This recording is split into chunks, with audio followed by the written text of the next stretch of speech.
All right. We're good.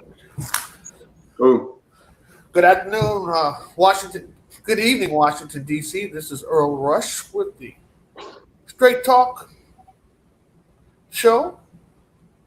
We're going live. We go live every Tuesday at 9 p.m. We have podcasts every morning. I'm here with the man, the myth, the legend, Sinai Gianni. what's up, y'all? What's going on? Between Sinai Gianni, Shaka Brown, Eileen Torres, Ramiro Parada, and Wendell Robinson, these guys carried Washington, D.C. in the golden salsa era on their back. Okay. Wendell and Eileen were hosting all the events, but nobody knew about DC, really. They knew about them, but they weren't talking about DC until PsyniiGianni and Chaka Brown let the world know that in DC, we know how to do that thing too. Good evening, Sion. How are you? I'm good. I'm good. Yeah, a little tired. I been up since 5 a.m. doing some work, so Okay. I look like shit just because I haven't slept all day today. But I was I'm just good. I was just sitting there saying, "Damn, we look like shit." No. Yeah, it's been a long day. I'm still here at work, and I haven't even been home yet. Oh, So okay. I've been here since 7 a.m. and I've So been up a lot, and I was up a lot earlier than that. So it's been a long day, but I'm here. you haven't been going out as much dancing as you normally do before COVID, anyway. So you had to Yeah. adjust to that kind of life. But what do you think about this situation? About the dancing, you mean since COVID or pre-COVID or post-COVID? The fact that nobody's able to go out and dance right now. Posts. Well, I can just say I had my fun over the past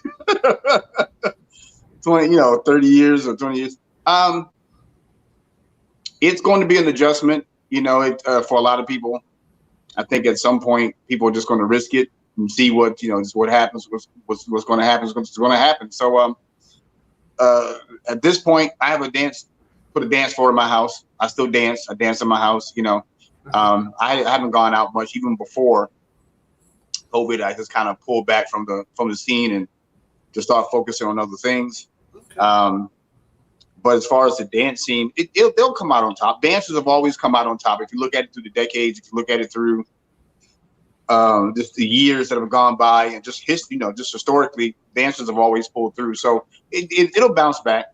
It may be different, but it'll always be there. So no worries. You just got to learn how to adapt, Right. and those who can adapt or be those who will survive and those who will win, as long as you keep learning how to adapt, to your environment, to your situation. So with that said, it's not going anywhere. It's going to be hard for certain genres of dance based on its connection and how it, how they flow. So being that we're pretty much with this whole social distancing thing, it's going to be harder for some. They're going to have to find a way to reinvent, to create. And this is going to be a challenge for a lot of them. So because they're going to be required now to create more than ever, make something new out of something else. Right. And so it's going to test you. Let's see. I see you got your beard going on over there. Yeah, I got my wolf bane going on. I'm gonna keep it for a while, see what happens. Okay. My hair is longer, black and everything. So, and just let it grow for a while and see what happens. Like I said, today I look like crap, but. So how long have you been dancing, PsyniiGianni, and when was the first time you started dancing? How long? That would tell me how long when you tell me the first time, right? Okay. Dancing, I danced at the salsa. Oh, salsa. I danced salsa probably back in the. Actually, my first experience or my first time, I'll say my first time really getting into it, and not getting into it at this level or the level it came to be, but really getting into it was when I we'll go to house parties, and I would dance around friends, things like that. In probably the 80s, Wow. that was really when I first, back then it was more cumbia, it was more merengue, it was more bachata. It wasn't the salsa was. I'm not saying it wasn't as prevalent, but for a lot of the parties, and when you went to the parties and things like that, most of the time they played other, such as the like I was saying, cumbia, merengue, bachata, Latin house, things of that nature. Um, and then they would play a few salsas, you know what I mean? So that was really my first, I want to say introduction, but I grew up doing that. I grew up dancing this, but not like you see me or have seen me Right. dance at this level. It was much more subdued and much more relaxed, much more relaxed, So that's when I really got into it. Then I think in the 90s, with a lot of clubs that was going on in the 90s, we had, for better term, there was like a mixed room. So you had one or two spots that played strictly Latin or played strictly, what we call the classics, the four mains. Right. But a lot of places you went to, they had a Latin room. And in that Latin room, you would dance everything. You could get house, you know what I mean? You can get salsa, you can get merengue, you can get bachata, you can get those things all in one room. It was relegated to a room. As the boom hit in that particular time, for that era, as the boom, as it hit, a lot of places started having more Latin, solely Latin nights. But you had clubs, a lot of places that played Latin music back then. The opera, of course, Chelsea's. You had Maxim. I remember you guys did things at Maxim at the Russian restaurant Maxim. We had a ball there. Yeah. But it was Platinum, which was Fifth Column, which was the Vault. Right next to it was Babylon. Across the street, you had VIP, with Mortal Productions, which ended up, turning into what was DC Live with Mortal Productions, and then turned into VIP. Then you had in Tazumal, you had Cusco, you had, just so many different places. You had King Kong, you had the Alamo in Riverdale. You had all these clubs. Even Paper Moon had an international night in Georgetown where you could actually get a little bit of salsa and a little bit, So it was just so many places that was going on. Back then it was Decache, Punto Final. You had Julitos, in college, not College Park, but in Langley Park. You had Felicitas, Galaxy 5000. There was a Spy Club, Z Alley. They had their stint. Of course, there was 1223 right next to Lucky Bar. Before that was Lucky Bar. It was Planet Fred. Then you had Relish, Fellini's, Mangoes. It was all the same place, of course, under different names, but we danced there. Across it was Alcatraz. We danced at Club Heaven and Hell. It is just so many places, of course, Havana Breeze as well. There was Havana Village. It was Caribbean Breeze. I can go on and on about the places that we used to have that was, that was dynamite. I mean, for dancing, South Beach, shout out to the Barking Dog, Michelle Reyes, and a lot of places. The Stuck on Salsa parties were epic. If you didn't get to a Stuck on Salsa, first of all, let me say this: if you didn't get to a Stuck on Salsa party, you didn't get to a party. I mean, let's just keep it. I'm gonna keep it 100 with you. You didn't get to. It was a Stuck on Salsa party was the median. I don't think people understood. It was the bridge for what was happening at that time. It was the bridge, but because you had Eileen, who had Zanzibar, and she had other spots too. But like you say, you had Ramiro, El Parino, you had Wendell Robinson. You just had so many at that time. But once again, the torch was kind of being passed because you understand to be a promoter is not easy. To promote what we love to do is not easy. It's time consuming. It costs money. A lot of times we don't realize promoters lose a great deal throwing in an event for us to have a good time. And in that era, you had, especially early 90s, you had, of course, what we call the Latin Festival, which is down on, was it Pennsylvania, Constitution Avenue? Can't remember. But yeah, that used to be big. Of course, there was Republic Gardens, and there was, there was Nations. There was just so many different places where it was doing, it was booming back then.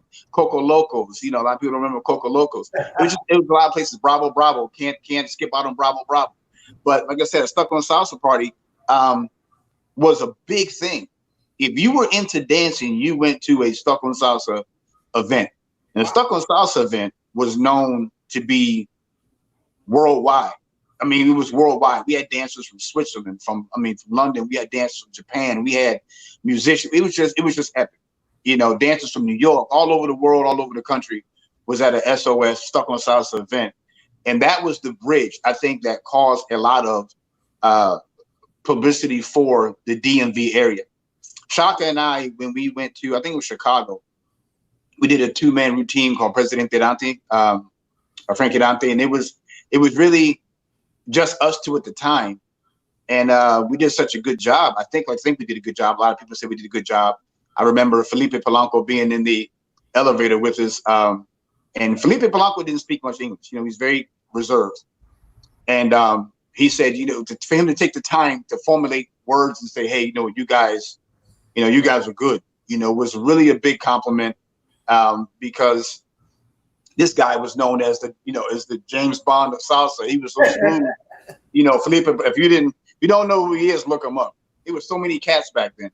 Yeah. But being introduced to salsa, early on, and just introduced to this music. I've been a dancer all my life. I don't just dance salsa. Everywhere between hip hop, top rocking, popping and locking, boogalooing, as well. I was a house dancer. A lot of people don't know, but back in the day, I ran in different circles. I ran in a lot of different circles, actually. And I ran in circles. But, I would go to places like on a Sunday night. There was a place on Sunday that was called Vampire Haven. Mm-hmm. Now, think of the Matrix. Think of Neo, and think of how it bellowed 68 inches, right? That was already happening back then. It was called Vampire Haven. A lot of gospel come out on that night. That was on a Sunday night.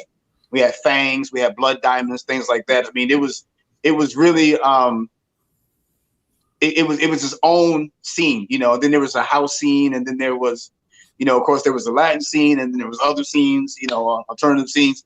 There was just so many things. And rave was big back in those days. So, if we were following Frankie Bones around the country, or whatever it was, would be, a lot of people would, go to these raves, these warehouses, and rave. I used to have those big pants that bellowed out 68. That was, So, but growing up dancing was a blessing. I wouldn't have traded for anything. I'm still a dancer. I'm always going to be a dancer. I may not be what I once was, but I'm still size. So, right. But and it happens that way for all of us. You're going to find, and I will say, a lifetime for a dancer, from probably start to really getting at that point, is probably within 5 to 6 years. You're going to have a few dancers who are going to have longevity, who are going to really make a name for themselves, are really going to kind of take this thing and keep running with it. And then you'll have a few who, they'll get hot for a minute. And then within 5 to, I'll say 6 years or so, is when you start to see it taper down.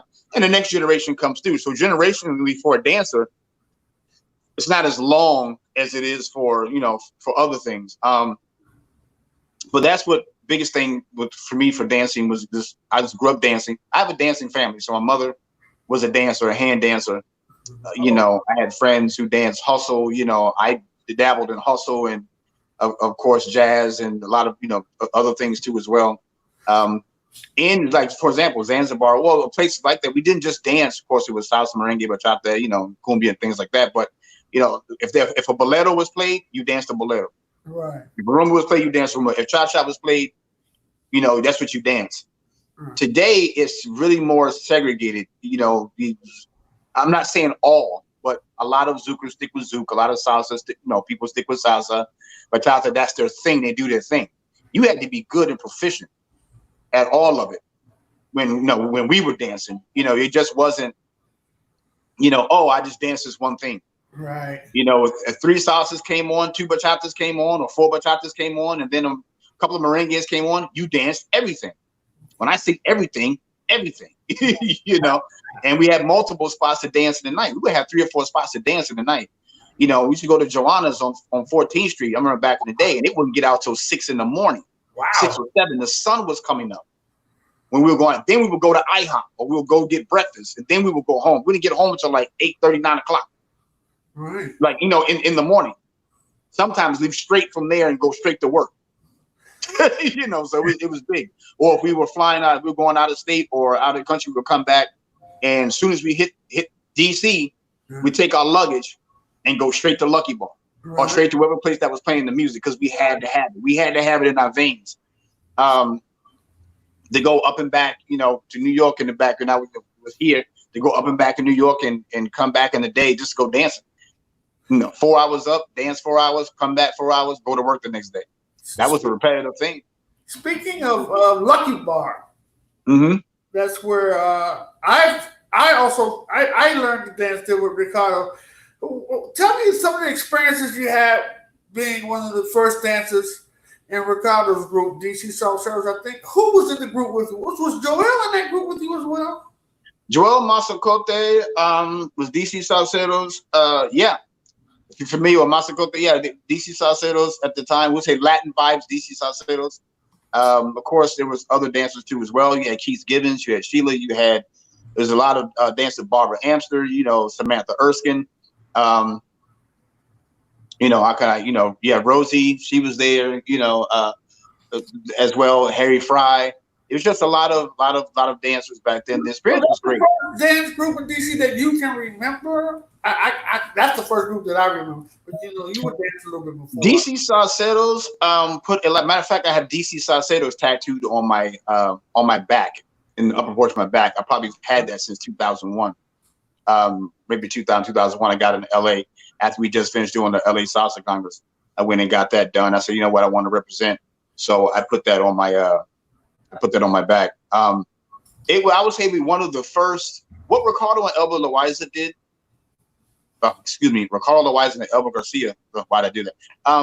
What they did was really help put DC on the map, you know, doing the salsa convention. And you know, Ricardo and Elba are fantastic people. Is where I got my start. I will always say this. Is where one of the first dance company, if not the first dance company for salsa, actually I danced for. You know, and what they created here and what they did here. You had certain figureheads here. Now that's what a lot of people don't understand. They don't realize. Even if you dance bachata now, let's say that's your main thing, or zouk, whatever. There were certain people here who opened up the doorway for artists to come here, even for that genre, even just by osmosis.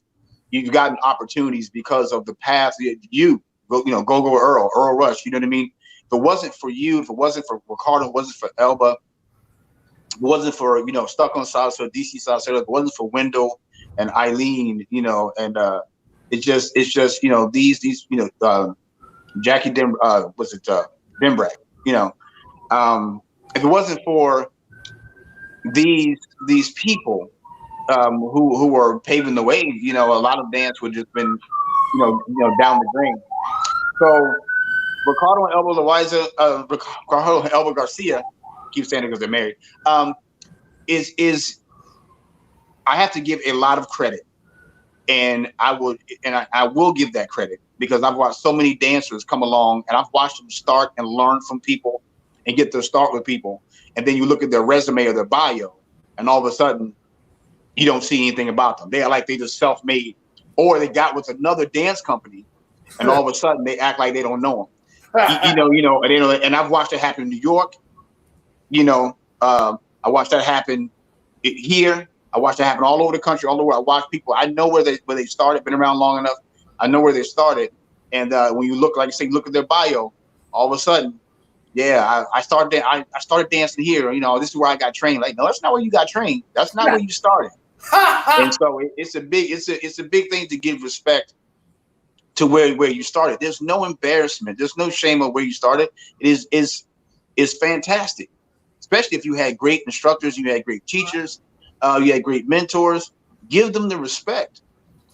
Even if you were just influenced. Let's say if you didn't take with them directly, but you took video of them constantly, you studied their moves constantly, you did things.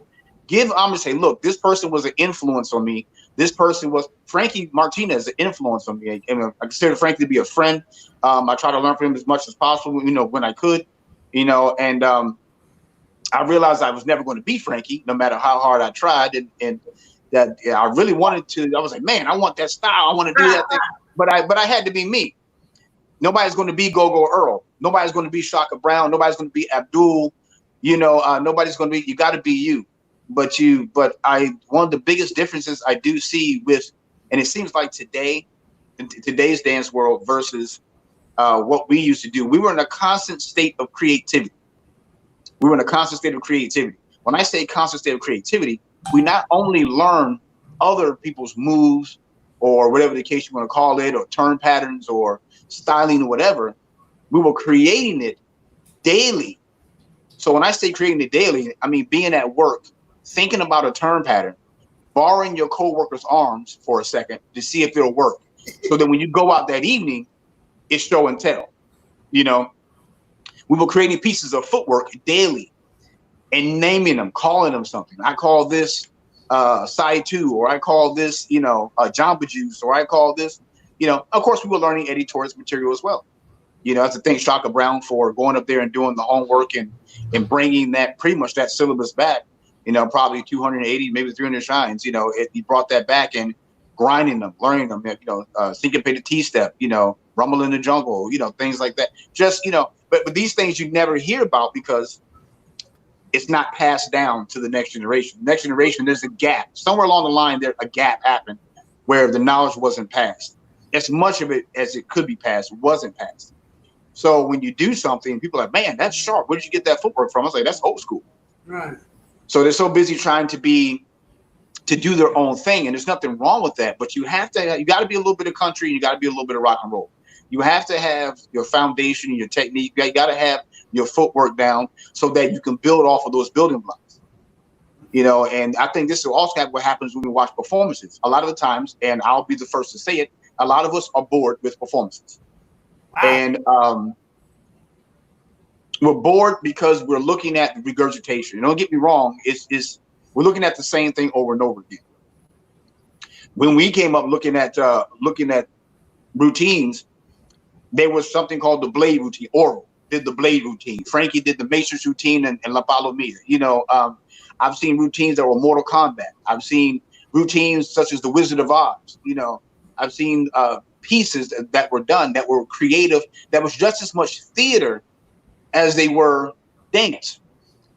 So when you have a theme, the theme inspires your movement.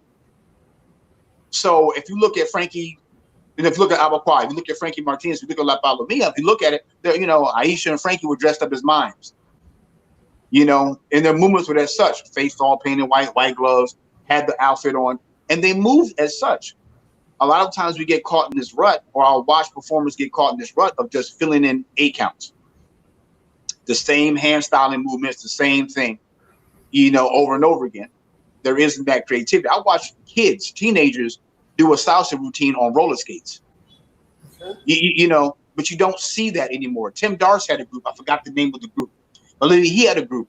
I remember the beginning of the intro of the piece was the guys were down on all fours. The girls were sitting on their backs, and they had these Grand Prix like race suits on.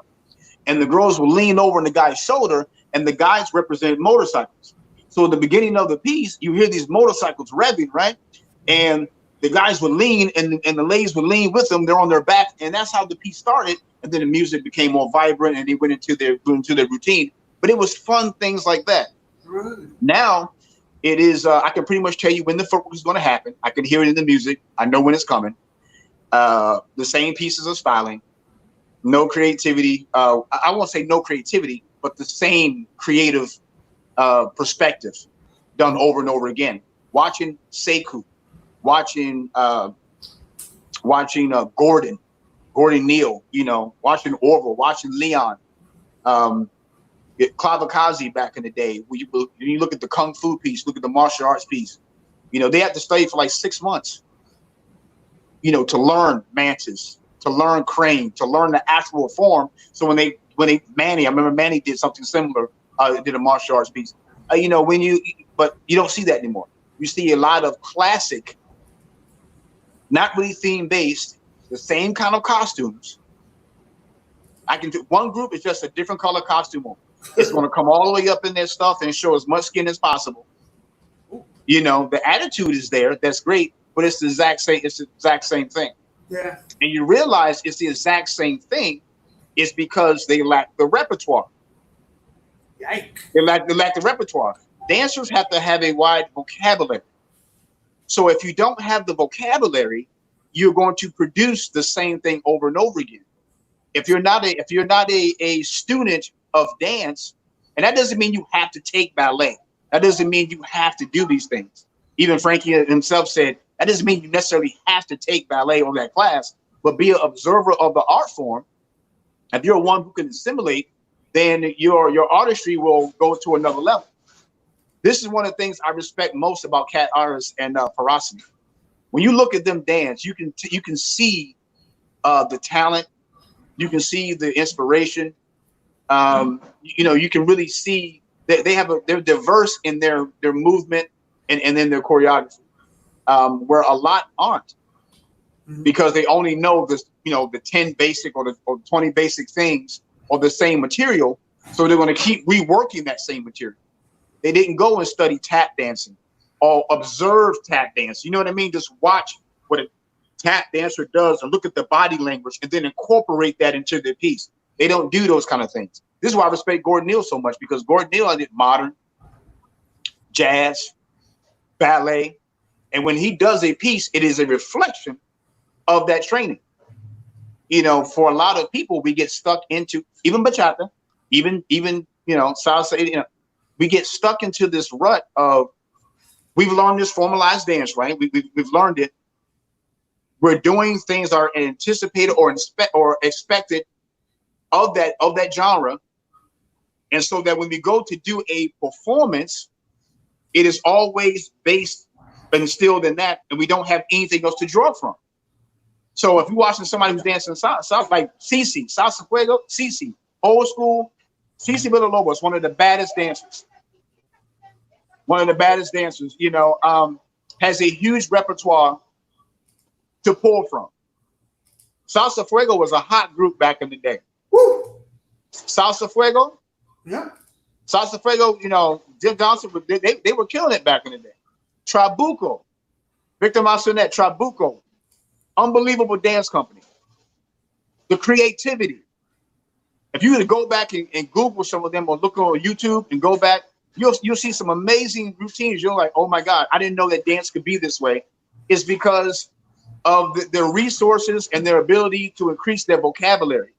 If you cannot increase your vocabulary as a dancer, if you cannot increase your vocabulary, period, you're going to be stuck where you are.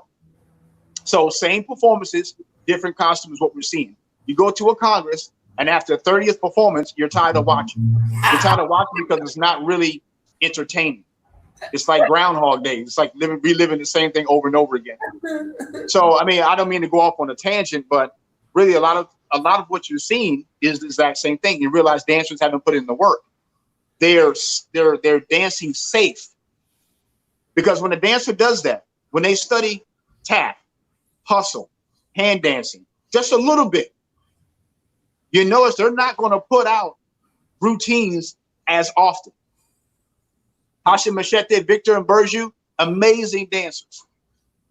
They will perform a piece for a year and a half, almost 2 years before they did another piece, because it took so long for them to get it ingrained in their system, and then it took that much longer for them to actually dance it and feel like they owned it. You have dance companies who are pushing out pieces every 3 months. And part of that is because of it's financial.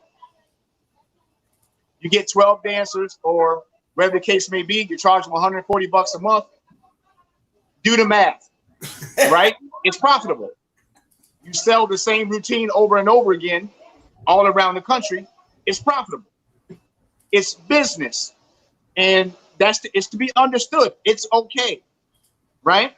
But for a lot of us who try not to remain cookie cutter, we try to keep improving. We try to keep going forward. We try not to remain cookie cutter. You won't see a lot of those dancers mainstream sometimes. What you see mainstream is that package that can be sold. Okay. The hair, the look, the physique, that certain look that captures the audience, right? Although they may not be the most talented or skilled, they're marketable. So you have to deal with that too in the dance world, versus what you believe in and what you're trying to accomplish yourself as a dancer versus how to be marketable. And it's the exact same thing for promoters. Nobody, DJs, it's all the exact same thing. You know, it's the exact same thing. How to stay relevant, how to stay marketable, yet how to stay unique and true to yourself. It's tough. It really is tough. But that's what's going on with that dance scene. I'm seeing a lot of the same thing, the repetition. I'm seeing people playing it safe. They've been playing it safe for a while, you know, and I think it's something we need to step out of. If you really want to explore yourself as a dancer, you need to step out of that box and stop being safe. Explore it. Take some risks. We used to take a lot of risks back in the day. Right. We took a lot of risks. We danced in Baltimore a lot too. Club One, Gardell's, it was called Uno, Gardell's, you know, Redwood Trust, you know, a lot of those places back there, you know, what was the other place? Latin Palace, you know, dance there too. We used to dance all over the place. Up Route 29, Silver Shadows, up in Columbia, dance to Silver Shadows. We would take the motorcycles and go up to Silver Shadows and dance up there. You know what I mean? So, you know, like I said, we danced everywhere. And for us, it really was about getting on that dance floor and showing what you could, you know, showing what you can do. And it wasn't for showing what you can do to everybody else. It was showing what you can do for yourself. I was a firm believer that the party didn't start until I got there. And you can say what you want to say about that. Of course, the party started. Everybody's dancing already. How I felt as a dancer was, I'm ready to tear this dance floor. I'm ready to burn this dance floor down. And y'all might want to start dancing before I put my white jazz shoes on, because it's about to get hot. You know, that's how I felt about the dance. Right. Today, I watch a lot of dance and it's soft. You know, it's softer. There's a lot of hugging, a lot of body rolling, a lot of internalization.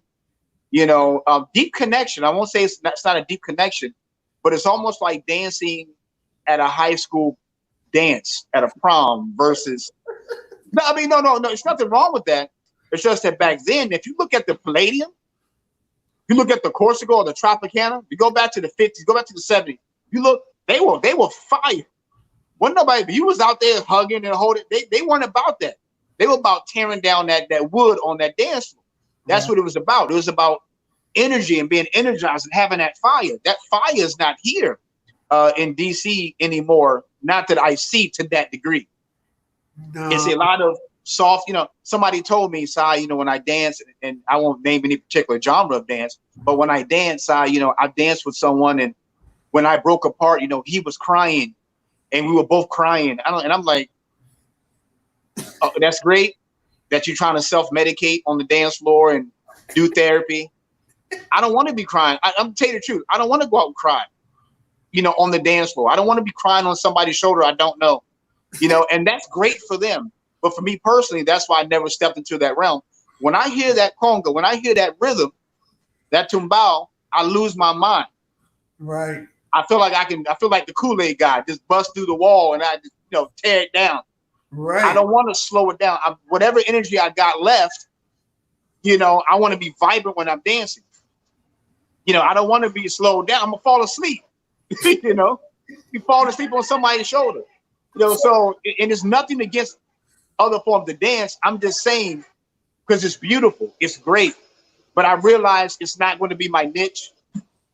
But I will say, and to anybody who's listening to me right now, I am going to get into that zouk. I'm gonna try to step into the kizomba a little bit more. So I'm a beginner though, so y'all gotta help me and y'all gotta work with me. That's not my realm.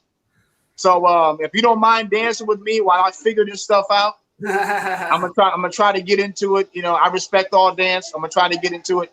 But I will not be crying on your shoulder. We're not gonna have a moment like that. It's just not gonna happen.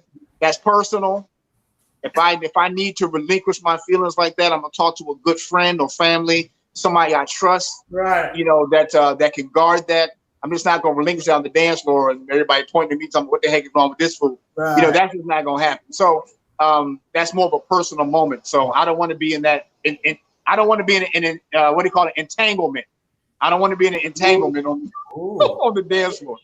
So you know, yeah. If you try to do that zouk, you need to hook up with. Thank you. And ask it. Hold on for a second. Hold on for a second. Okay. Yeah, I'm trying. Let me step down the hall so I can talk a little better to you.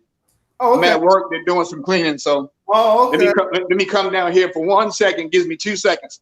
But like you were saying about Zook, let me turn these lights on. Yeah, you need to talk to Teresa Widener. It's not Teresa. It's not Theresa. It's Teresa Widener and Ashley.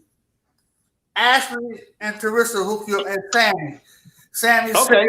Sammy Salo. Yeah, I'm definitely trying to step into it. I'm definitely trying to step into it, but are you good? Because I told people, a lot of people don't even know they hear this term, DC style salsa. They don't know you are one of the originators of DC style salsa. So if you're new to the scene or you've never been in the scene and someone hears DC style salsa, they're gonna say, "What the hell is DC style salsa?" Can you do me a favor and explain to people what DC style salsa is? DC style salsa is like what Bruce Lee would say: remain fluid, remain like water, right? I'm just being funny, but it's I will say this: when we were dancing, I guess back in the heyday, we were dancing DC style. What we consider DC style was a very savage style. And when I say savage, it was unique. We thought about putting combinations together differently than most. It was a lot of close quarters, what you call close quarters combat, which means we did things in very tight spaces, very tight movements. We used to slip in and out of a lot of things. We would move in ways where you didn't think our joints could move. And some people would say, I know it's been coined as being, rotational and all this kind of thing. Tension is never there. I'm just saying its basis is not on tension. Its basis is light. So if you were to think about putting your hand, the palm of your hand up, and somebody takes their finger and put their finger in the middle of your hand. Now, that person that has their finger in the middle of their hand, let's say they're walking backwards. Your job as a follower is to stay connected, is to remain neutral, right? So that doesn't mean while the person's finger is in the middle of your hand, press into their finger. That's not a connection. A connection is simply touching, right? I should be able to lead you just by doing this. Your whole physical being. Others are going to tell you it's based on tension. You need resistance in order to lead. Think about that for a second. You need resistance. You're resisting something that's happening. You need resistance in order to lead. So in a regular cross-body lead, right? If you're bringing her across and she's resisting, it is not necessary. Energy is flowing in one direction in a straight line. You're much faster and lighter if you try to match it and move with it than you are going into it. So what made us so fast and, have ridiculous speed was the fact that I was teaching, and what we were teaching was being light, responsive, and being light and taking ownership of your craft, your dance.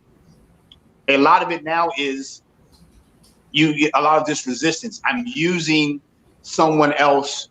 I'm opposing. You see that in the hand? When you do that, you're creating resistance. That's not necessary.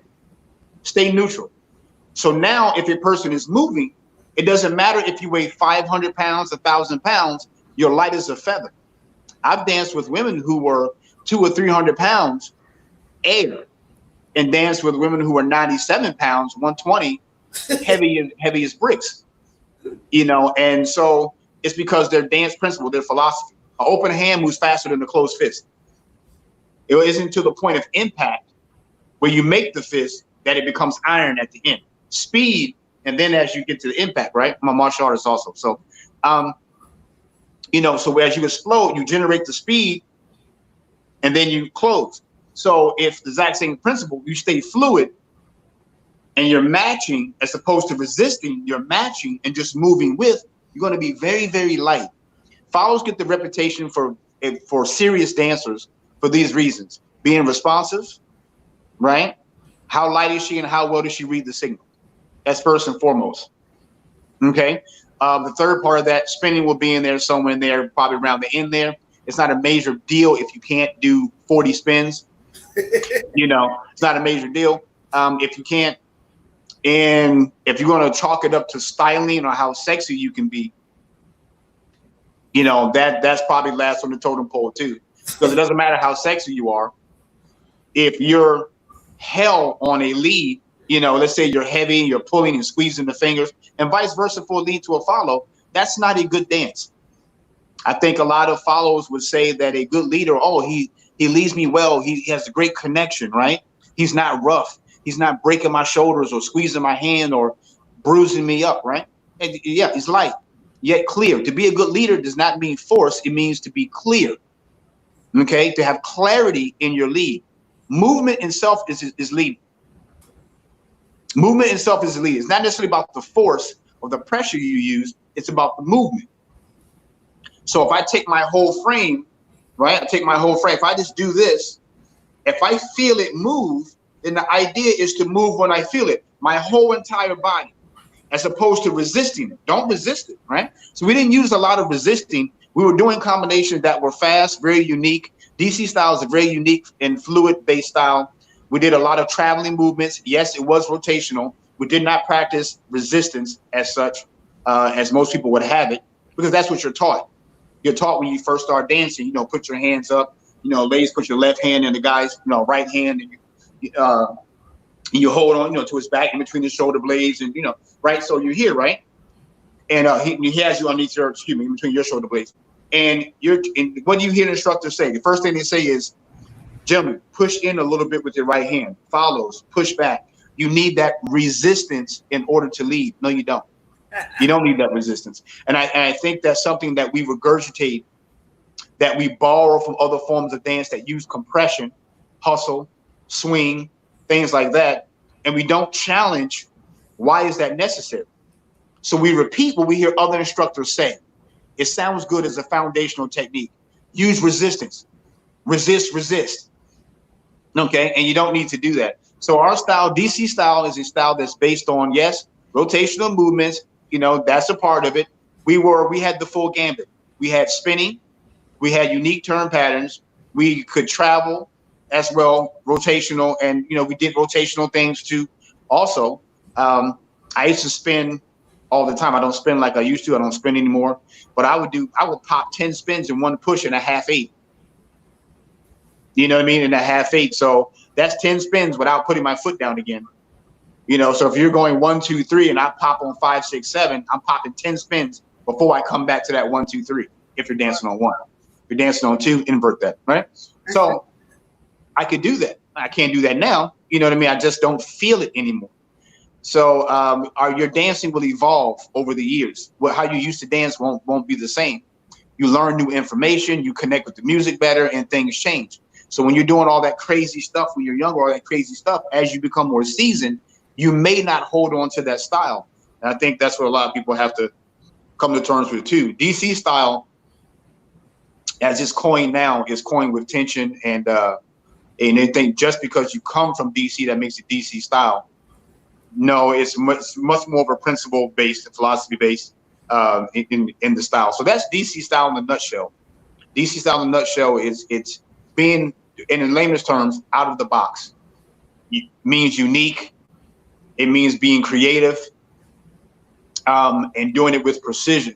Such precision that it pretty much amazes people how you do some of the things you do, how you get in and out of some of those movements, how you can come up with that much creativity in one song, inadvertently, just not because you're trying to do it, it's just because that's what you feel. So that's DC style.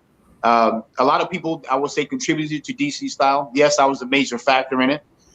I think I could say, for those who doing DC style back in the day, we were all a part of that.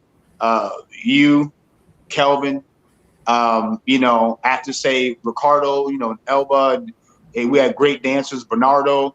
A lot of people contributed to put DC on the map. There was Ronald, we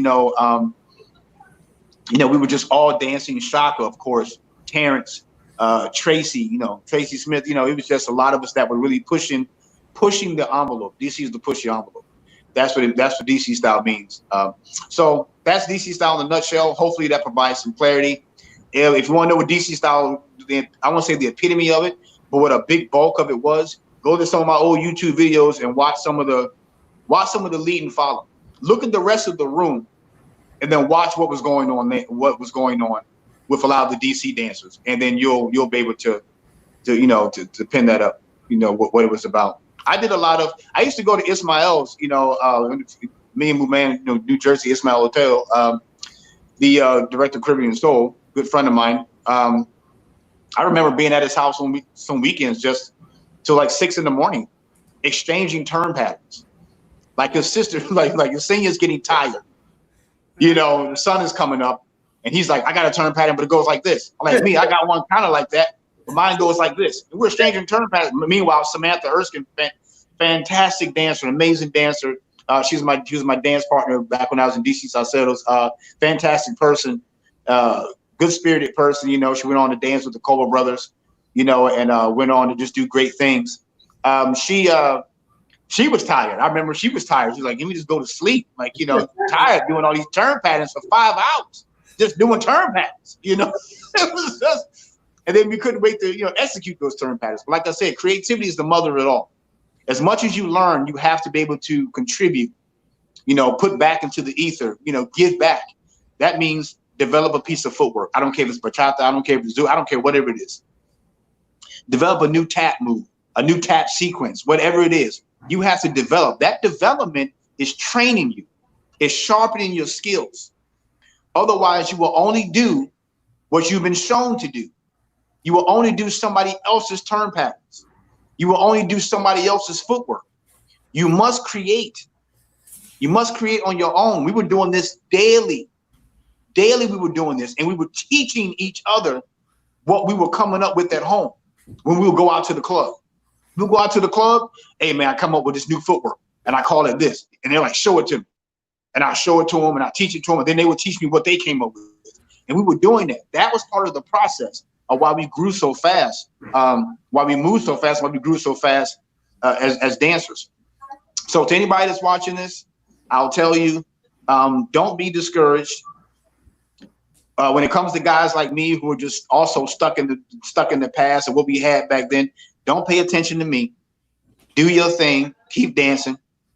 It's just hard to let go of. And give another 20 years for you guys too. It'll be hard for you to let go of your zouk, and you'll see this other stuff come along. It'll be hard for you to let go of it. But at the same time, I'm definitely open to experiencing and learning new things. It's just a little tougher for the old guy, as it is for you younger people. So. Yeah, and with that said, also just giving a shout out to Charles and to Hank and a lot of old school cats we've lost along the way. Brothers and sisters. Got to give respect out to them. A lot of you weren't privileged to know them, to know the good spirited people that they were, and how much they contributed to the dance community, and and so. If you see people that are out dancing, you've seen them for years, tell them you love them, and tell them you appreciate them while they're still here. Don't wait for something to happen to them, because we lost a lot of dancers along the way, and not just old but young too. So I don't know what'll happen to me. Hopefully I'll still be around another 30 years or so, but who knows? Earl hopefully will be around, but who knows? You know what I mean? So that's the thing. With that said, yeah. Earlier, and this saddens me, but I've come to the realization, and I'm peaceful with it now. You can't do anything about it. You had mentioned earlier Felipe Polanco. Now, the people that are on Facebook, the people who on Facebook will go out now, they have no clue who Felipe Polanco is. Okay. All right, it was so many. Yeah, but the sad part is that people just forget about it. They just forget about it. Just like right now, I go to Mr. Mambo's And Tanya says, "Oh, Earl Rush is in the house." You know, and I've contributed a lot to the community. And the young kids, they be like, "Who the hell is that?" You know, Yeah, nobody, nobody remembers people who were active, and it's just a part of life. You get forgotten about very, very, very quickly. that's to be it. You know what? But that's to be expected. You're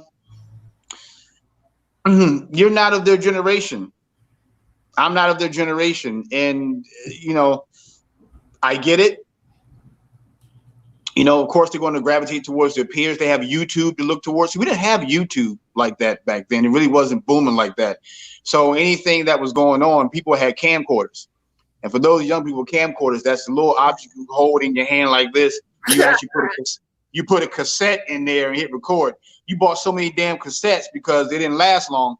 You had to keep them batteries fresh, you know, and rechargeable batteries, what have you, fresh, but they didn't last long. But at a Congress, that was another thing about DC style. DC style, when you went to a Congress, camcorders were coming out. I don't say that as in tooting the horn for DC or whatever. But when DC cats came in the room, you can hear everybody go, "Oh shit!" You know, they knew we was in the house. They knew Go Earl was in the house. They knew when DC got in, they go, "Oh, they here. They've arrived." You know, they knew it was about to be fire. There isn't that fire anymore. You know, it's very soft and very, very subdued now. There isn't that fire anymore. Right. So, you know, it's just hard to leave that behind. So if we go places, and like I said, people knew who we were. Like I said, camcorder, you know, the circle would open up, and that's how a lot of your stuff that's how you got known and how you got promoted and pushed before people even knew who you were. It was through just people constantly taking video, and they would take it back to Japan, or they would take it back to Germany, or they would take it back to France. They would take it back to wherever they were going. They would take it back, Switzerland, Holland, Rotterdam, and Apeldoorn. They were taking it back, and then all of a sudden, people say, "Yo, I know you. I've seen you. You're all over the internet." And you're like, "How is that possible?" It's because people were videotaping you at the time. Yeah. That was big. And so you have to know who at least some of who your dance elders are. You have to, especially in the area that you're dancing in. You have to know. So, and a lot of them don't. They don't know. Let me ask you this. They don't know who Juan Matos is. They don't know who Felipe Blanc. They don't know. They just and they don't look them up. No, they don't know, and they don't care, and that's fine. Right? We care, but they don't care. But that doesn't mean that there's a right or wrong. It's just like right, but it doesn't mean that they're wrong. Yeah. I think they're missing a component, at least a little bit of what was good, but it's okay. Yeah. Now let me ask you this: you've danced with Irene Holtzman, Karen Aguilar. We talked about this the other day. Rosie Vasquez. I mean, some of the best of the best. And we don't like to compare eras like they try to compare old basketball players against new basketball players. But do you see any potential ladies that dance like Karen, Maria Krepholter, Irene Holtzman, the old school heads that really, do you see any like Maritza Valentine and like back in the day, and do I see any these days? Yeah, potential ladies that were like those ladies that I just named. In the DMV? Yes. I'm going to give a very straightforward answer. No, I do not. Okay. Now, I will say, if you look at Kim Torrance, if you look at Kim Yates, but see, I don't consider them part of this era of what's going on right now. No. They're from our era. Yeah, that's what I'm saying. They're old school. Not that I've seen out there right now. I know that if I wanted to, in a matter of 4.5 seconds, if I start to heat up on the dance floor, providing I'm feeling pretty good that night, she's going to be lost in the sauce. And that is, and I'm not intentionally trying to do that. Right. And I think people confuse when you're dancing, they're thinking you're trying to either show up or embarrass or trying to show off, you know. And I don't think a lot of dancers realize that that particular dancer dances at a level. Everybody dances at different levels. Their level resonates a little bit higher than you know, than everyone else, you know.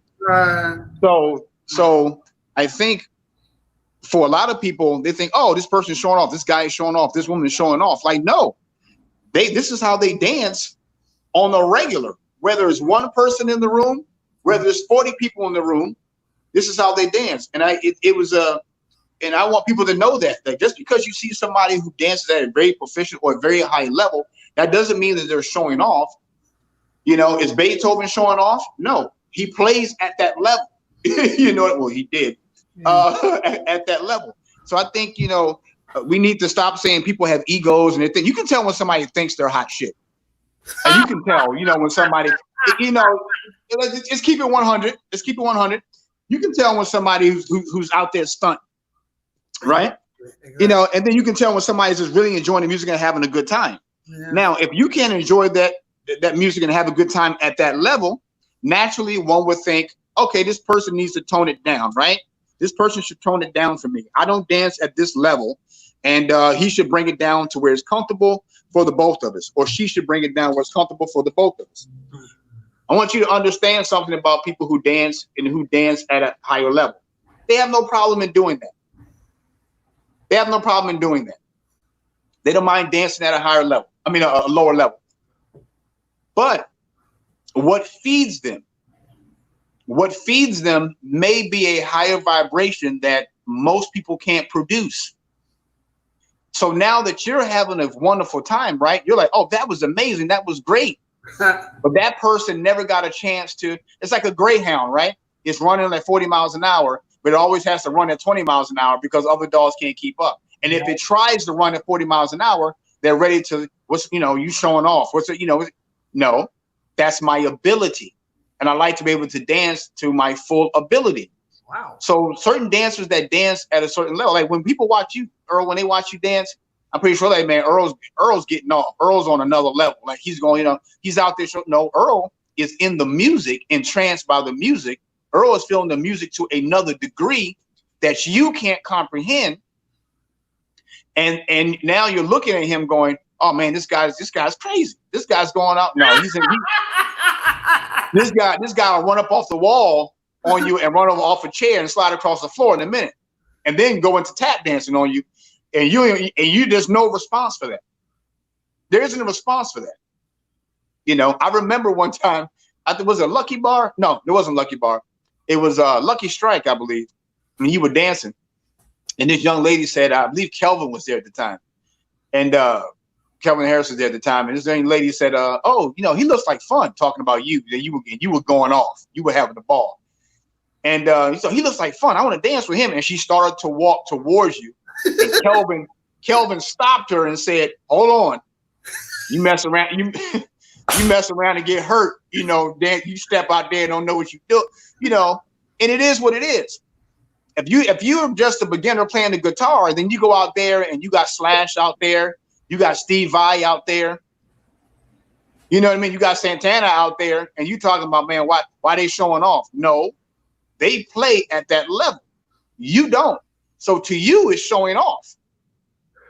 To them, it's just like breathing. Wow. So hopefully you guys, that makes sense to some of you, because I know beginners get discouraged when they're watching better dancers. And they're thinking, oh, these guys, I'm never going to be like them. I'm never going to be like her. It's not for you to be like her, number one, or him. But you have to understand, they have a plethora of experience that you don't have. They've been dancing a lot longer, and they are much more free than you are at the moment. When you become free and you get the understanding, you'll be able to converse. You'll be able to have that dialogue. You can't speak right now.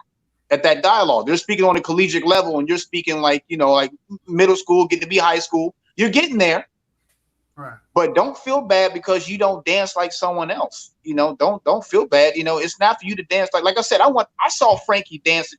I saw Frankie Martinez teaching at Hush nightclub in New York. Frankie had this suit on, right? It was form-fitting. He had this suit on, his white jazz shoes. He was out there. He was beginning to teach the class. Now, Frankie has amazing control over his body. I'm sitting over the booth watching the class. Now, Frankie did something. I still can't tell you what he did to this day. I saw a knee, a hip, and a rib move and nothing else. And these girls in the back was like, oh my God, did you see what he just did? And I looked down. I said, get the fuck out of here. Get a load of this. I said, man, that's my teacher. I said, I got to learn what he got. He get that kind of respect. He get that kind of, you know what I mean? So I realized that it would take me 2 lifetimes and to be reincarnated as Frankie himself for me to ever be anywhere near his level.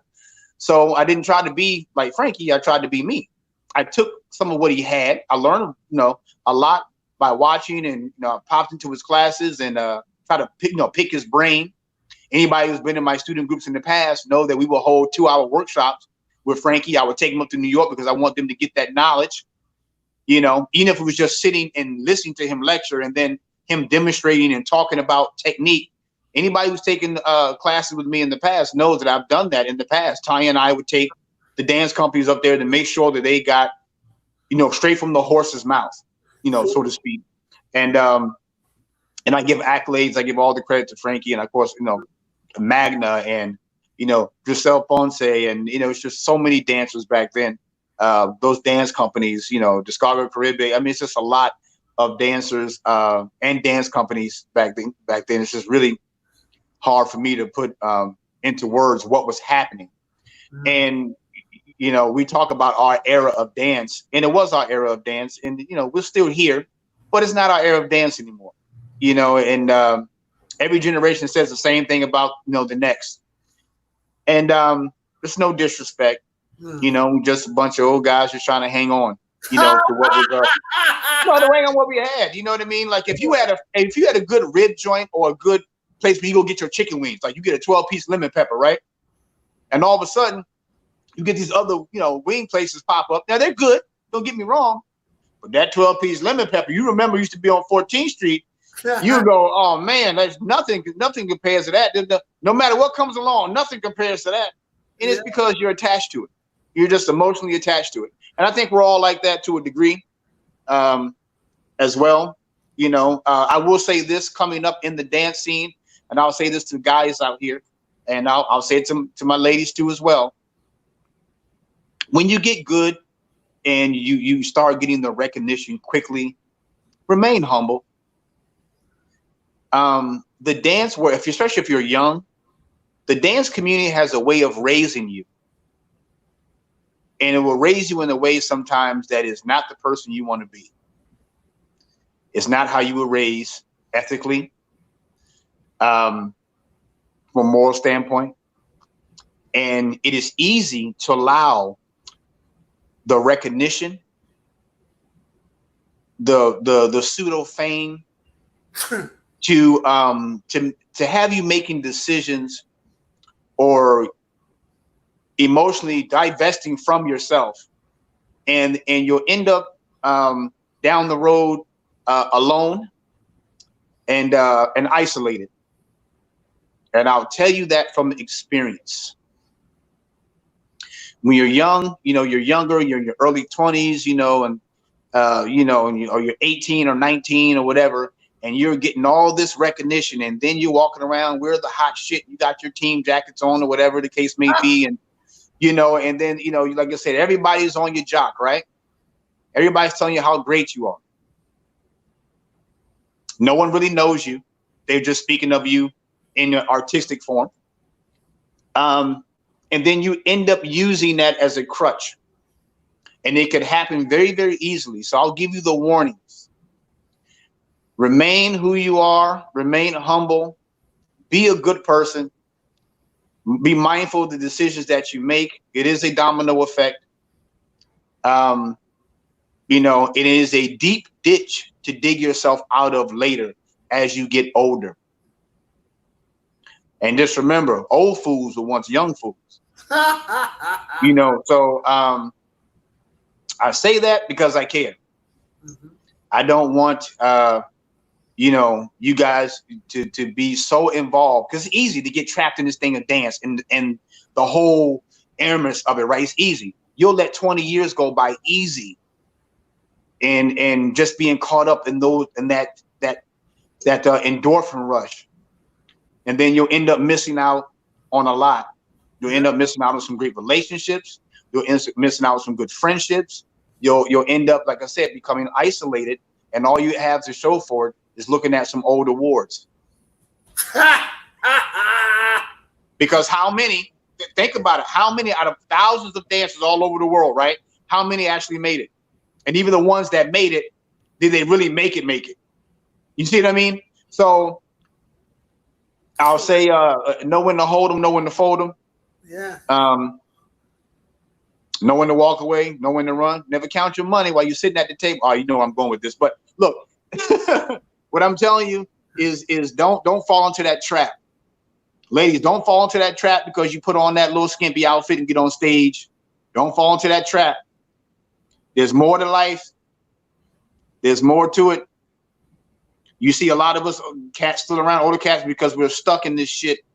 Because we invested so much into it, and it became an identity.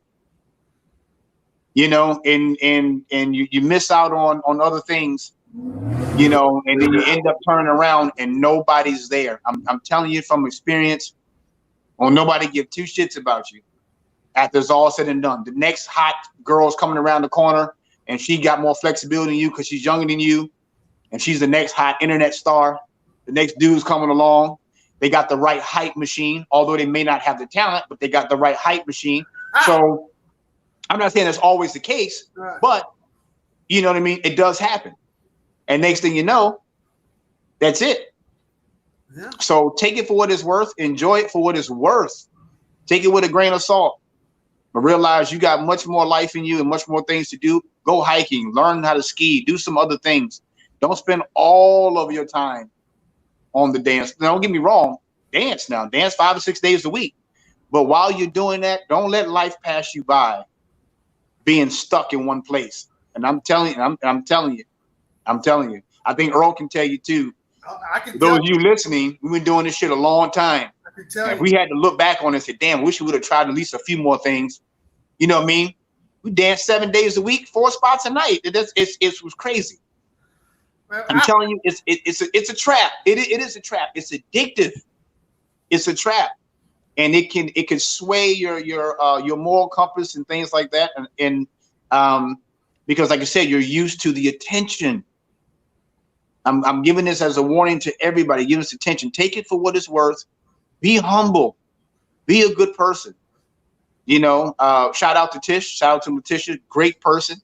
She talks to me about these things all the time. She tries to help me and give me a different perspective on life. And you know, she's been wonderful with that. Much respect to her. Much love to her for always being there. So I want to give her a shout out because the respect is due to her.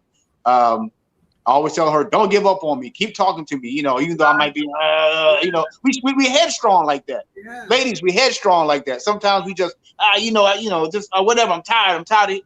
Don't give up on us. Even though we may say it, you know, continue to try to speak some life into us and give us some encouragement. You know, we don't have all the answers. We're just tired. We're just tired. You know, you get beat down in this pandemic. I know all of you are tired. Everybody's tired. We want to get back to work. I hope this thing passes. So, but yeah, that's just my 2 cents on you know, don't be stuck and don't be afraid to ask for help. I had a big problem with that. And see, some of you may not know this. Me growing up as a kid, I was a very skinny kid and I didn't have any self-esteem at all. I spent a lot of time isolated into this yard because for a short period of time in my life, for a few years, I was raised by my grandmother. And no, she was old school and she was the kind of woman who watched TV and she thought everything that happened on TV would happen in real life, you know. So I spent a lot of time isolated in that yard. And when you're a young kid and you're trying to develop emotionally and bonding and relationships with people, and that's not being fostered, not for anyone's fault, just that's the way it is, being fostered, and you spend a lot of time alone, and then you're not 100% confident because every time somebody will talk to you, oh, you're skinny, you're this, you're that, you know what I mean? And it kind of gets to you when you're younger. And so you can imagine what that does as you get older. So when I started dancing, I was having such a great time, that it really was. It was an addictive thing. It was like, this is fantastic. I actually feel like I belong in this, in this world, and it was great. Then I started bodybuilding, and that changed. I ended up gaining weight, and of course, that was a whole nother ball of wax, a whole nother life. But I got to a point one day, I think Shaka asked me at Zanzibar. He said, "Man, are you on steroids?" I was like, I said, "Nah, man, I'm just hitting the weights." Hitting the weights. And it was a big muscle jump from one point to another. So I can see why people would think that. But what I was doing was, and what people don't know, is if you want to gain, if you want to be in shape, are you going to experience the pain? You got to experience the pain. Right. Drummers experience the pain. They play the drums till their hands bleed. Guitar players, exact same thing. Dancers, tap dancers are tapped until their feet fall off. It's all for the love of the craft. If you want that physique, if you want to gain that muscle, you want that body, all you willing to experience the pain. You can't buy it. Right.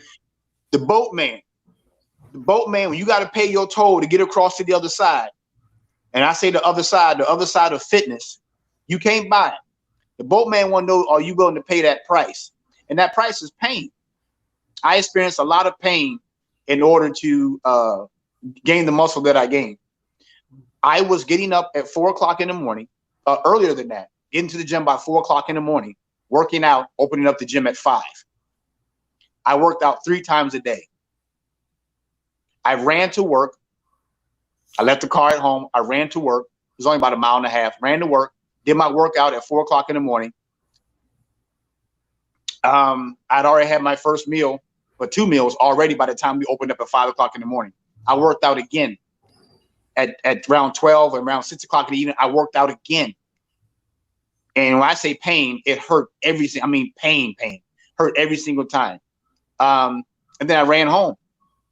My daily caloric intake for calories was over 7,000. That's what I was doing. Right. I had a Cambro full of half ground beef, half sweet potato, and I would just sit at my desk and just, it was all good. The calories I was ingesting was ridiculous. 2 scoops of my shakes were 2 scoops of ice cream, about a half a pitcher of milk, peanut butter, mixed berries. My weight gainer shake alone was 2,000 calories, just the mix alone. Right. So you can imagine when I say I was eating over 7,000 calories a day. So people say, how did you bulk up? How did you get so that? And I know I'm jumping off into a whole nother subject, but I was willing to pay the price is what I'm telling you. Right. If you want something bad enough, you're going to pay that price. Cool. A lot of you talking about, I can't afford to go to a Stuck on Salsa event. Yes, you can. You can afford to go. You bought them new shoes, didn't you? You traveling to Miami. I just saw the pictures of you in Miami. You out there popping bottles. So stop asking to get in for free. Pay the money. You got it. If you love this like you say you do, you got it. Now, that may stop you from going out 5 nights a week. You may only be able to go out 3, but you got it. If you just bought a new car, you got it. If you're talking about, I'm taking a trip later on this year, I need to go shopping to get my wardrobe. Don't no promoter. I'm going to tell you this because they can't say what they really want to say, but I can say it because I don't give a damn. I'm at the point where, it don't matter. I've always said what I wanted to say. Promoters don't want to hear that. They need your support. If you can't do it all the time, I understand. Then you got to pick and choose which event you're coming to. But you have to understand they got bills to pay. So I'm going to say it for the DJs. Stop shorting the DJs. Stop shorting the promoters. Pay. Help if you help. Just help if you can. And like I said, they can't say it because it's going to look bad on them. This is how they feel, though. Support your promoters. Support your people who are throwing events. Support, yeah, it costs money. Right, it does. When you go golfing, guess how much golf clubs cost? Guess how much a round of golf costs? Right? So if you love something, bingo. Everything, it's not cheap. Yeah, you got to pay. You got to pay to get in. You got to pay. You know what I mean? And so, stop taking advantage of them, and stop asking to be on the list all the time. Can you put me on the list? I understand you. Don't get me wrong. I understand. It's great to be on the list. It feels good. But they can't keep the doors open. If 100 people's on the list, you partying at their expense. Yeah. It's not cool. The DJs, exact same thing. If these DJs are out here and they're playing fantastic music, paying what they're worth. Instructors paying what they're worth. Respect the venue. Yeah. And we'll always see what we did back in the day. And this is why I talk about all those places we had and why we have so many. We were paying to go to the socials. We were paying to go to multiple clubs a night. Some clubs are free because, they figure they make it up on the bar. But for the most part, we were paying 5 or 6 nights a week of dancing. Yeah. Can't party for free all the time. What place do you know to? What business do you know you can go to for free all the time? You can't go to a restaurant like that. You can't go to anybody's job and say, hey, man, I want your lawyer services for free. Or I want your doctor service for free all the time. What makes you think, come on, they got bills to pay. Yeah. So, like I said, I speaking for them because a lot of times, they don't want to say certain things. They don't want to offend anybody. I have no qualms about it whatsoever. Yeah. You got to pay sometimes. I understand it's nice of them to put you on the list sometimes. Yeah. But things are tough. Things are tight. Don't do them like that. You respect them. Don't do them like that. Help out. I'm glad you're speaking up for those other promoters because I don't have no list. I've never had. Right. I cut that list stuff out. And see, Earl had a list at one point. These guys don't know. Earl had a list at one point, but it was getting abused so much, and he's taken a loss so much. He can't do it anymore. He just can't do it anymore. You can't be mad at him for that. That's not even logical. You can't be mad at the fact that, look, I tried to take care of y'all for as long as I could. I just can't do it anymore. At that point, you know what you're supposed to say? Yo, my brother, thank you so much for looking after me for all these years, for all these times. Now let me take care of you. That's how it goes, fam. Anybody out there listening, that's how it goes. Oh, they get mad. Let me take care of you right now because, you've been taking care of me and making sure, looking out for me. Let me return a favor. Is that so hard? Is that so hard? I lose friends all the time. They say, can I get? No, I don't. Why you expect somebody to keep throwing parties for free all the time? Like it just don't make sense. You know what happened to the restaurant? Keep getting away with free food all the time and keep dropping them. Guess what? They go out of business. And see, some of you don't care. Some of you like, I don't care. I'll just go to the next party. See, I know you, mother. See, I know how y'all think. Some of y'all, okay, and don't throw off my back. I got mine. I got my free entry. I'll just go to the next event. There's plenty of other events out there. See, that's real. I'm not gonna say what I want to say, because I'm trying to keep this clean. But that's real messed up. That's really a messed up mentality. That if you gonna put your boy out there like that or your girl out there like that who's throwing an event, and you don't care if they just flop because you got other places you can go to where you can probably get in for free. Like, come on, stop, fam. Come on now. Houseway. Like, how they supposed to stay open? Well, let's get off of that subject because it don't pertain to me. I ain't got no list. I don't care if people. I've lost acquaintances and friends. You can't put me on the list. Nope, I can't. It's a wrap. When you bring the performers, I gotta go pick them up from the hotel or whatever. I gotta take them to the hotel. I gotta give them dinner, food, right? Pay that thing. Airline tickets, gas, food. Then you paying them for a performance. Then you got and that's one artist. Yeah, but that's not their problem either. Nobody told you to spend money on bringing money. I get it. That's true. You're right. You're right. Ain't nobody tell you to bring Santo Rico, right? You want to bring Santo Rico, then you got to pay the cost. Don't be crying. So I don't cry to nobody. I just don't have a list. That's all. You know. And nobody can be mad at you for that. It's expensive. At the end of the day, look at it from the consumer's view. All right, some people do drink when they go out, but they got to pay the cover. They got to pay 2 drinks. They spending $30, $40 easy a night. You go out 4 or 5 times a night, you spending $200 on salsa. I understand that. Yeah. Just understand me. I can't put you on the list. I can't. I feel you on that. You know, but let's get off of that. We don't want to talk about nothing like that. We can wrap this up. Man. It had to be said though. Go. It had to be said though.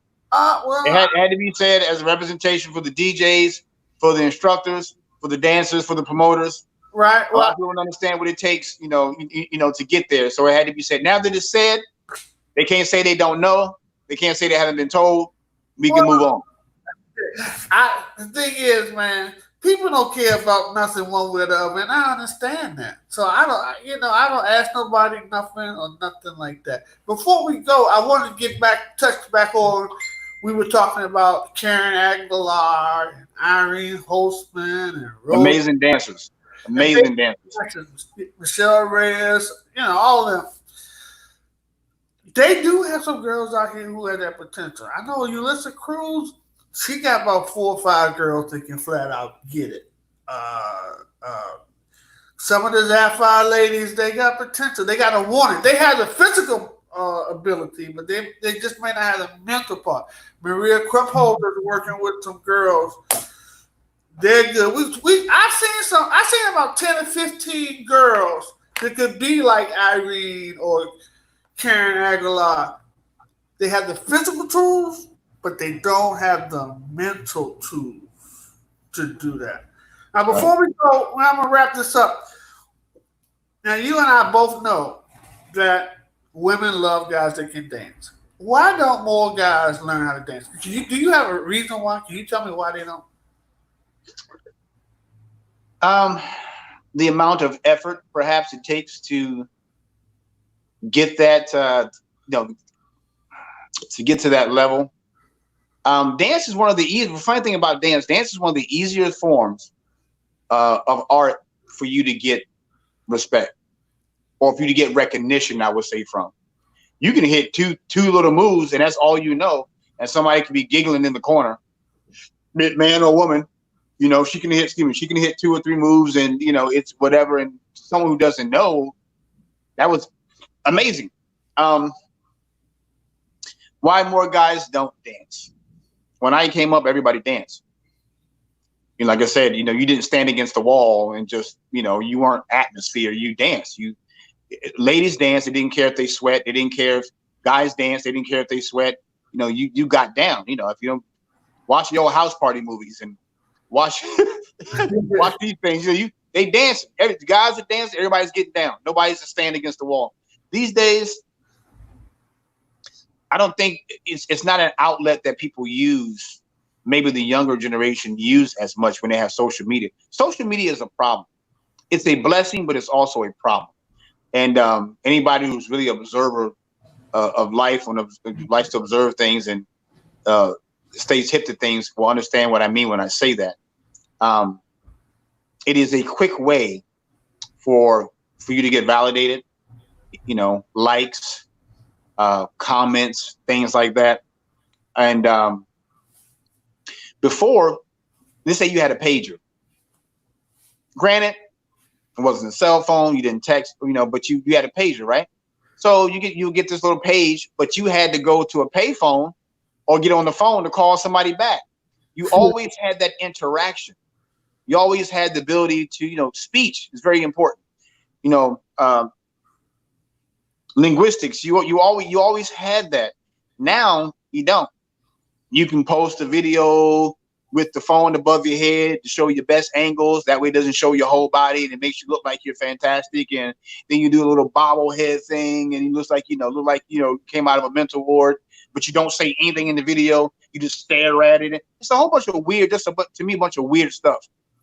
And they never say one word into the camera. And then if you were to go through their profile, you'll see there's 1,000 videos of the exact same thing, or 1,000 pictures of the face. So it, didn't really have that back. You had MySpace. That's about as big as it got. You just didn't have that. When you didn't have a cell phone, you would call and say, hey, look, man, I'm gonna meet you after work. I'll meet you at 7. You didn't really have a cell phone. I'm talking about pre-cell phones. You know what I mean? So you had to go. You just had to show up. Now I think it's just instant gratification with social media. You're getting affected by social media. It's all programming. And I'll say this to the ladies, and because this happens to the guys a lot, and I'll just say this from a guy's perspective. Let's say, I'll say, ladies, for example, if you post a meme every single day, and the meme says, a real man this, a real man that, men ain't shit no more, da da da da. You post it, and this guy, let's say this guy is on social media, he's watching these memes all day. Think about it, all day. All day he's seeing 20 girls or whatever post roughly the same message, the same kind of thing.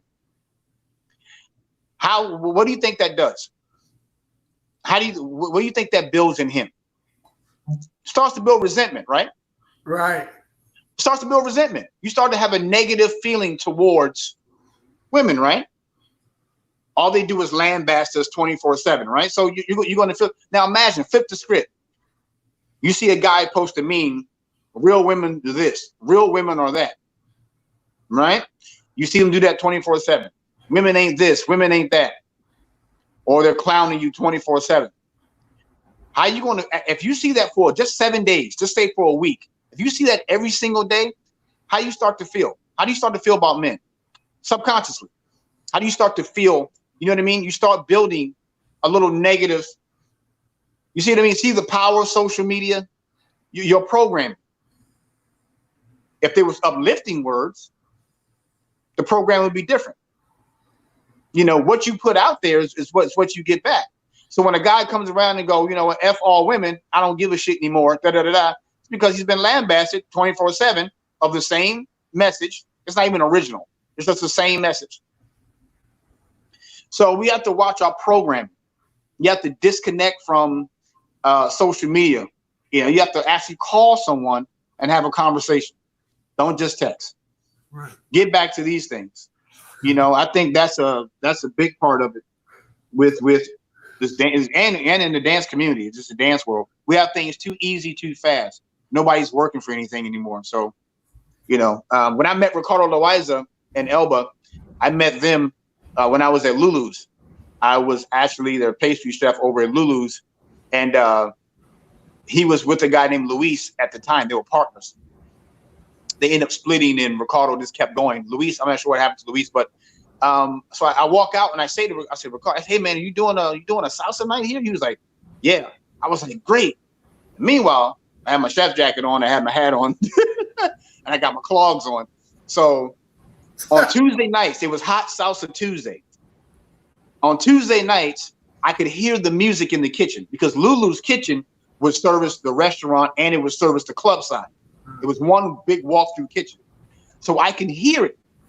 So when he was teaching class or there was dancing going on, I would run out. And meanwhile, I got my garb on, got my clogs on, right? I will run out, dance a little bit. Then I said, okay, thank you. And I will run back to the line and look at the tickets and see what I had to do next, right? The GM sometimes would catch me out there dancing when I should be back in the kitchen working. And he would just shake his head and laugh and just shake his head. And, he knew I loved it. And, I used to watch Ricardo and Elba teach on that stage. It was a privilege to watch them teach.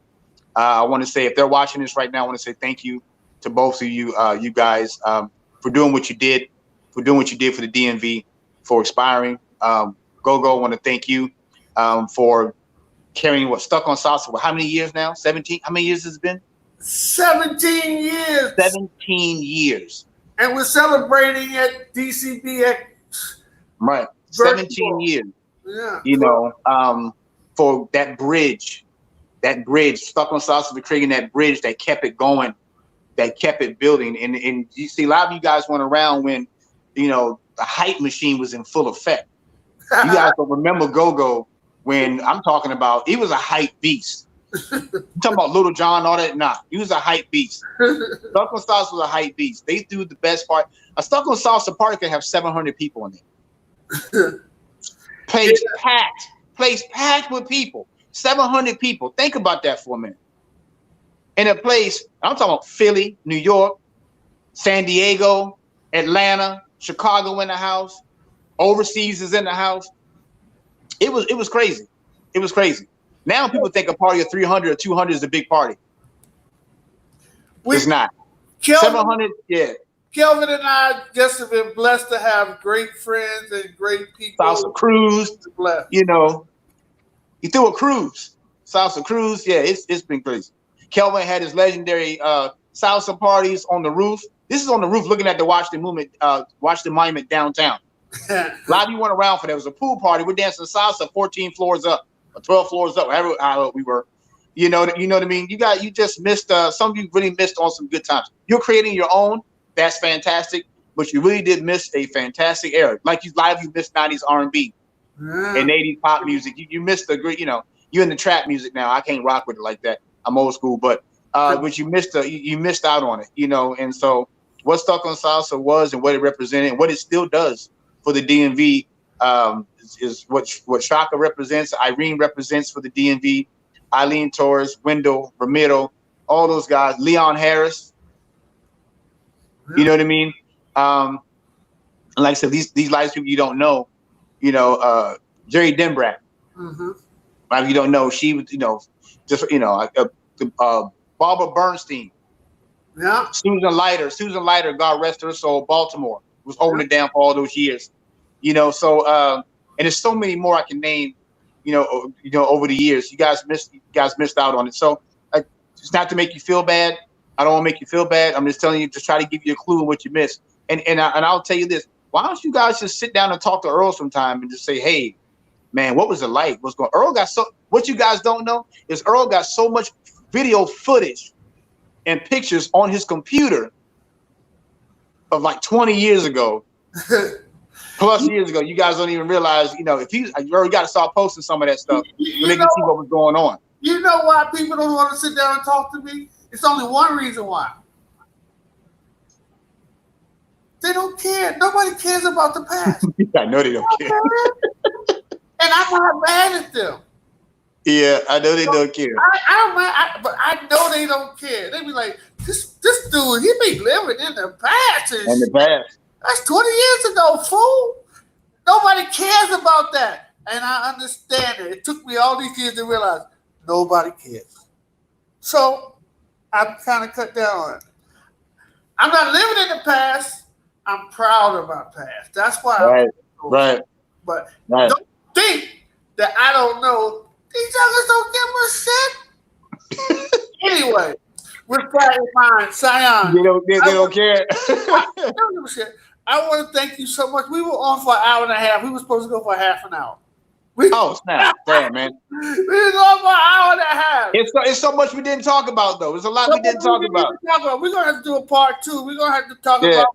We're going to talk about when you were a chef, when you were a swinger, and all that. Anyway, so I had many different lives. Let me tell you. Anyway. You know, riding motorcycles out there, enjoying the world. It was, you know, even when I was married. You know what I mean? I was married before. A lot of people don't know that. You know, as well. Yeah, we'll do a part 2. There's so much more. You know, to this thing. I want to thank you so much for dropping so much knowledge and spending an hour and a half. That was fabulous. It was I had a very fun time. Thank you so much. We're going to set up for part 2 because, like I said, we got a lot of stuff to cover. We got a lot of stuff to cover. It will be soon. Thank you so much, Sinai. All right, bro. All right, man. Catch you guys later. All right.